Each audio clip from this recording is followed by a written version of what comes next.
Yes, sir. Yes, sir. Yes, sir. Welcome back to another episode of the OCast. In this episode right here, we're going to get into the sweet science, y'all. That's right, boxing. Because we got a big fight this weekend in Las Vegas between Canelo Alvarez and Charlo. It's definitely going to be a good one. That's right, the best fighting the best, and I love it. And I know you all do too. Now let's get into it. Charlo, the undisputed junior middleweight champion of the world, versus Canelo Saul. I just had to say it. My bad. Alvarez, the undisputed super middleweight champion of the world. You know, before I dab into that, I want to say I'm very excited and happy and pleased with the fights that have happened already in this year. First, we had Ryan Garcia versus Tank Davis. Then we had Errol Spence Jr. versus Terrence Crawford. Now we got Charlo versus Canelo. Then we're going to have Tyson Fury versus Ngannou. Then before the year is over, we're going to have Spence versus Crawford too. Man. Then not to mention in between that, we get to see Adrian Bronner come back. Yeah, I know Adrian Bronner been getting dropped off left and right every time he been getting in the ring. But one thing you cannot deny about that guy, he is entertaining. And he a fool. So I'm definitely going to be tuning into when he get in the ring, I believe in Miami, somewhere. I can't really say, I forgot, but I know Don King is a promoter, and I think it's confirmed that he is getting back in the ring this year. So I'm definitely going to be tuning into that. But like I said, you know, the best guys have been fighting the best guys, and that hasn't usually been the case. Usually these guys are saying that the promotions are getting in the way. Hey, he's at Top Rank, I'm at PBC, or he's at DAZN, I'm at, Top Rank. Like, dog, it don't matter. It don't matter. And y'all have shown that this year. You've proven it, that if you all really want this fight, if these boxers really want to fight each other, they can make it happen. They're in control. They have the power. They have the leverage. And they're showing it. So as of now, and furthermore, there ain't no excuses. It ain't. We better be seeing these guys fight each other for real, for real. This need to be the norm. First, we had, like I said, Tank versus Ron Garcia. Everybody knew Tank was going to take care of business. Everybody knew Tank was going to knock him out. Everybody. And if you did bet on Garcia, you just one of those people that like to bet on the underdog, and you just because you want the big payday. But you knew deep down in your heart that Tank was going to knock bro out. He wasn't ready for that. And the Crawford and Spence fight, good Lord. Hey, he beat that boy ass straight up.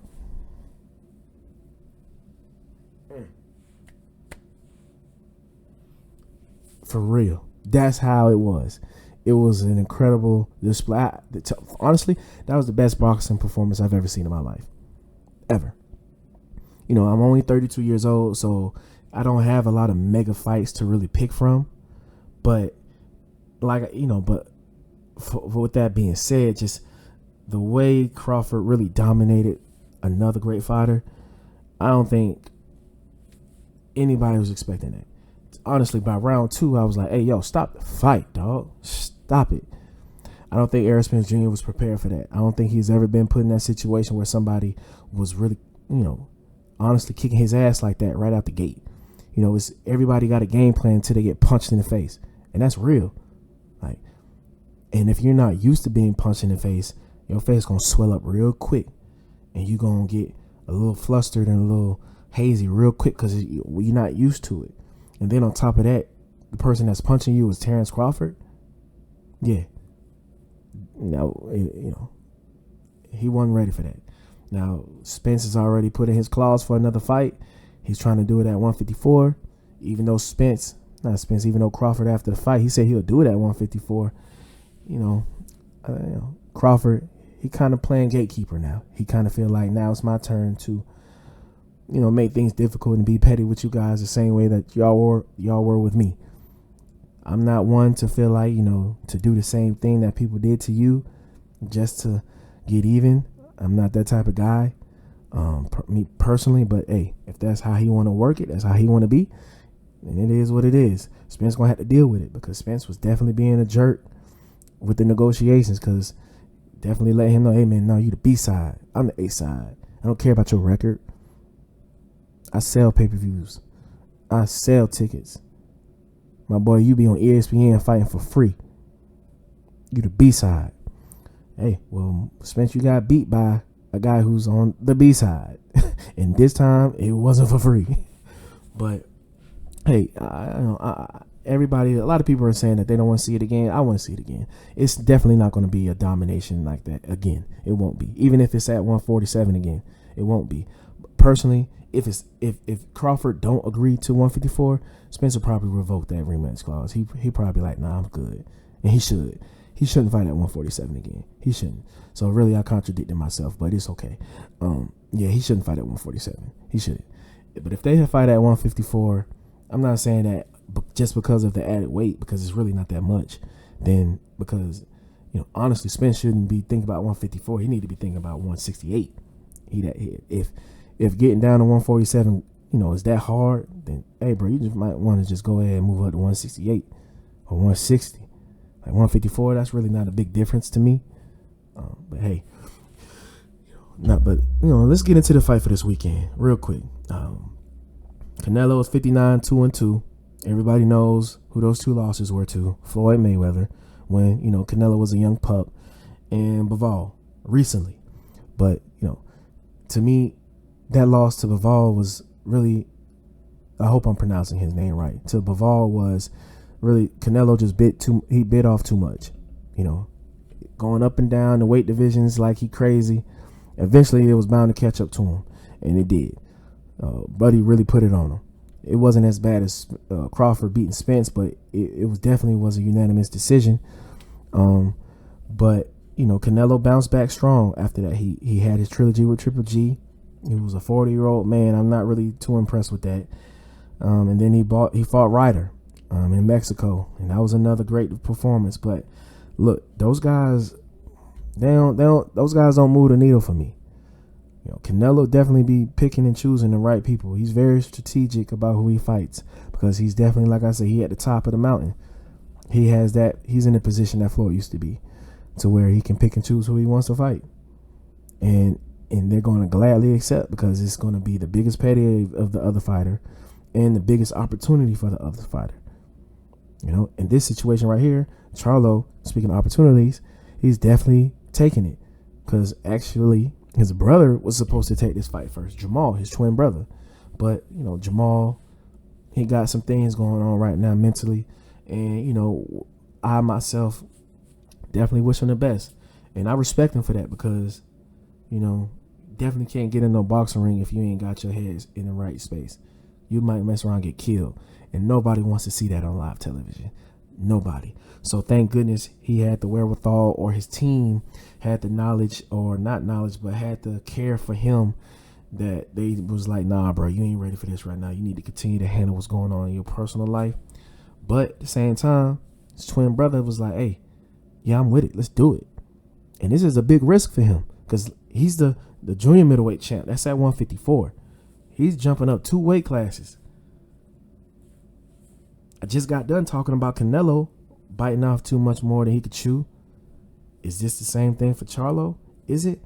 Me personally, I don't think so, because I am a Charlo fan for both of them. Lions only. Boys are dogs. It's just, for me, it's just something about with the boxing game. I like guys, of course, first of all, they got to have the skills. But then me, I like a boxer that has that dog in him, that has that fight, that has that click, like, hey, dog, I'm finna, like, bruh, like, let go. Like, I'm with everything right now. I'm prepared to die in this ring, bruh. It's either me or you. Straight up. I'm coming with it. Soon as the bell ring, I'm stepping. And I'm stepping hard. And that's exactly what Charlo gonna do. He's not gonna back down the same way that all these other guys did. To me, Saunders, like the Errol Spence and Crawford fight, it really taught me that there's levels to this. You could be undefeated. You could be at the top of your division. You could be very nice. You could be good. But it's always, in boxing, it's going to be another guy who's better than you. Eventually. Unless you are the guy. And That's what happened with Spence. He ran into somebody that's better than him. He is. And is that what Charlo is doing? I don't think so. I think that Canelo picked the wrong tune-up fight. I think that Canelo and his team feel like both of the Charlo twins are just some loud, obnoxious guys. Yeah, who decent, but they gonna be easy work, light work. They probably feel like this is a good fight to bring in a lot of money, a lot of attention, and he gonna get the W. But I think that he's sadly mistaken. Charlo coming with it. He coming with it. I watched both episodes of the All Access. I watched the press conferences. Canelo looks very comfortable, man. He looked very comfortable. You know that saying people like to say, it's hard to, are you the same person when you not waking up in the trenches no more? Now you waking up in silk sheets. Now you got catered, private chef meals. You got anything and everything at your disposal. Anytime you have a fight now, it's the main event and it's sold out 80,000 to 100,000. You got grand, super extravagant entrances all the time. You got your guys with the hats and the guitars, hitting them the Mexican music, you know what I'm saying? Having a whole Mexican celebration before every fight. I'm just saying, you look a little bit comfortable. And that boy Charlo say, I'm not comfortable. And I love that. He specifically said, hey, bro, we hungry around here. You know what? You might say, how you hungry? Yeah, we not really hurting for nothing. We got what we need. But boy, we starving over here. Man, you got me ready to fight right now. You got me ready to fight right now. Like, I know you might be saying, hey, but you picking him off of emotion and the connection that you feel to him. Yeah, I am.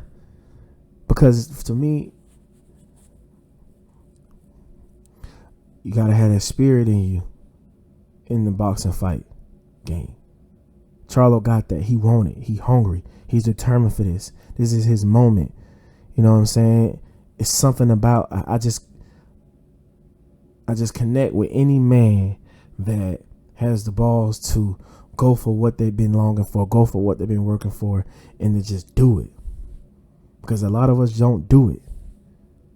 He could have easily been like, nah. That's too. I don't want to lose my O. Let's just fight somebody else. Let's fight somebody in the 154 division. I don't want to do that. Nah, bro. He said, I could have took an easy fight in 154. I could have went to 160. There's some good guys at 160, even 168. But you look further down. It's Canelo back there, real comfortable. Yeah, I'm coming for him. It's gonna be an excellent fight. I think Charlo's gonna shock the world. I'm not saying he's gonna beat the crap out of Canelo, because Canelo is definitely one of the all-time great defenders in boxing history. Like his defense game is impeccable. His ring work is impeccable. His feet work is beautiful. But Charlo got the skills in every way to me. I think those battles with Castano and those battles with Harrison and everything else in between and before that are really prepping for this. I don't think that Canelo has been in the ring with a dog like him in a while. And I think that is going to overwhelm him. He is saying in All Access, Canelo is saying that, he's giving him all the props and the credit that I'm giving Charlo. But he feels like his experience and his skills basically is going to win the fight. So to me, you already understand. You're already leaning on IQ based off of, just pure the skills. Hey, I'm telling you, he underestimating, Jermell Charlo's IQ. Him and his brother, both of those guys are talented, and the boxing community kind of likes to give them a hard time too. A lot of guys are running and ducking on them, and it's gonna stop. It's gonna stop. Jermell gonna get this W. I'd like Jermell to win I like Jermell to win in a split decision. I like him to win the split decision. It's gonna be real close. Jamel personally, he doesn't want it to go to a decision, and he shouldn't because he's not the bigger name. But I still feel like me sitting here saying that Jamel's gonna knock Canelo out, I just can't say that wholeheartedly. I just can't sit here and say that because I ain't gonna believe it fully. But I definitely believe that he gonna win the fight. Split decision. Jamel Charlo in the points. I'm telling you. Tell me what you think. Who you like in the fight? How's it gonna finish? Knockout? It's gonna go to distance? Majority decision? Split decision? Unanimous? Draw? I hope not. I can't stand that draw shit. But hey, sometimes it happens. Are you looking forward to this fight just like me? I hope so, because it's definitely going to be a doozy. You better tune in this Saturday, September 30th. Jamel Charlo, the undisputed junior middleweight champion of the world, versus Canelo Alvarez, the undisputed super middleweight champion of the world. The best fighter in the best again, and I love it. Man, it's going to be a great fight this weekend. I can't wait to see it. I'm definitely going to have a post reaction to it immediately after the fight. If my tablet will work with me. Sometimes she be acting like, no, you're not going to upload this till the morning. But it is what it is. This has been another episode of the OCast with me, your boy Octavius Miles. We out.